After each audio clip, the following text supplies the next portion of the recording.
I played this theater maybe like 20 years ago when I was actually still performing, you know, and flying the early years. Old. I think she had a frog in her throat. I think she said ribbit or something. Right?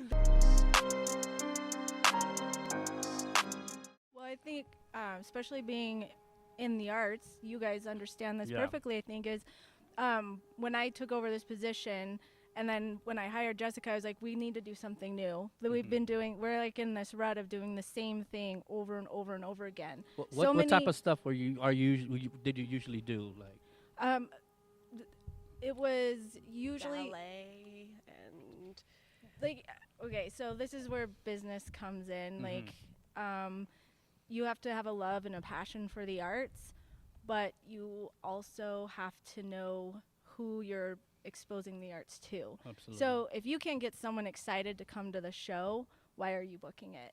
And that's what appealed to us about what you guys do, Fly Dance Company. Yeah. You're bringing culture, movement, art, but in a really fun and engaging way. And those you. are the types of things we were looking for. Like, I need shows that connect with these kids in our community. Yeah. And if Thank you you. strictly book what, let's say I was into interpretive dance, Yeah. beautiful art form, that wouldn't work here. Correct. Just because it doesn't connect with them.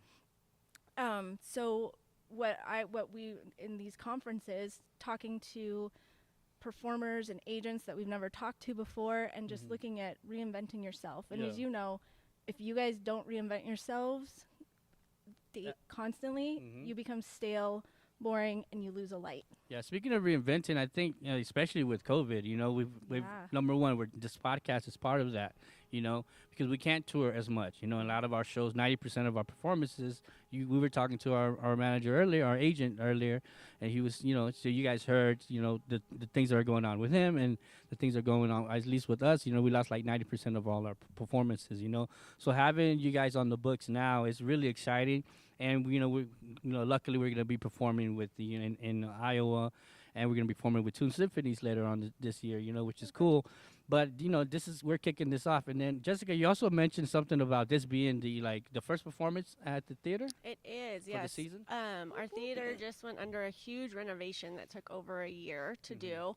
And yeah, you're our first opening show for it. Well, the renovation looks really nice. Like, Thank the you. whole theater was Thank amazing, you. and the whole And staff's been. I like, played amazing. this theater maybe like 20 years ago when I was actually still performing, you know, and flying the early years.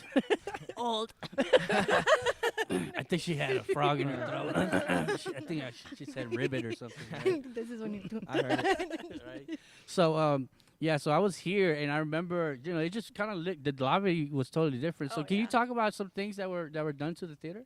Yeah, the theater before it was renovated was pink Dusty rose Ah, okay. and teal and teal. and Nice. powder blue. Yeah, Ooh. it was built in the And 80s maroon. and had never had an upgrade since the 80s. and brass. So, As well. Can't forget the brass. yeah. So if you're a theater actor that has those colors, we're not talking about you. We're It's just beautiful. saying. It's probably very vintage. Yeah, it's classic, right? So we're just saying that here at the Cam-Plex. Yeah. No, I would say, wouldn't you say one of our biggest issues was the fact that our chandeliers were not manufactured anymore, and the bulbs were so brittle that, like, we were just waiting for someone to come in with this giant sneeze, and they were all just gonna be like, like that's Everywhere. yeah.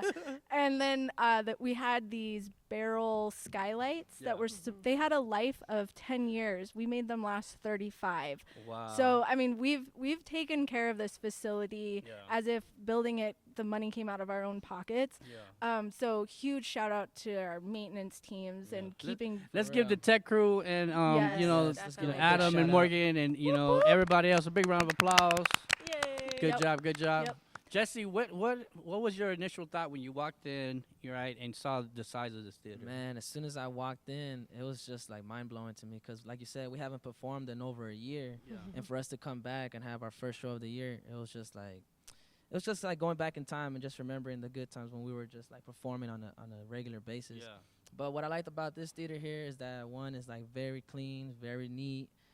Everything's like organized, and even in the green room, like we had plenty of snacks already ready for us, water and everything. Some Pop-Tarts. Some Pop Tarts, like everything was smooth. Like I loved it, man. It's a nice theater, so thank you so much for having us here. Absolutely.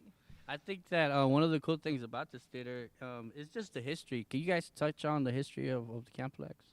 There was a vision for the, so we're located on 1,100 acres. So when I 1,100 acres? yes, Wow. so Wow. back in the 80s, someone had this idea of like having this complex that you could do just about anything at. And they started out with, well, like right now we're sitting with a 914 seat theater, a ballroom, 2 indoor riding barns, 2 outdoor rodeo arenas with a grandstand, multi-purpose building, and then our Wyoming Center, which is 3 large halls. It's about 90,000 square feet. During the winter, one hall is our ice arena for hockey and ice skating. And so it started out with, in 1983, 85, they built Energy Hall and the offices. And then in 1989, they built the theater. And a lot of people know this name, Susie Dowler. She was Absolutely. so she was the first theater manager for Cam-Plex, and she is the one that had this vision for the performing arts in Gillette, Wyoming, and building these programs for our youth, incorporating education, and basically bringing quality of life to the whole county. So we're a town of 30,000 people, and we have this theater here and all of these programs and grant funding to,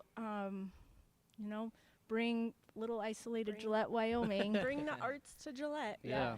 Fun fact, I don't know if I told you guys this, but Susie Dowler was actually our representative Was for she the really? West Coast. So for Fly, she was our agent for I think for maybe a good. So Susie, if you're listening, I'm not sure what it was. I think it was probably like 6 or 7 years, but she represented Fly in the West Coast. And that's awesome. Yeah. so let's give Big big shout out. round Susie of applause Dowler, for Susie. Big shout out to How you Susie. doing, Susie? We love the colors. Yeah.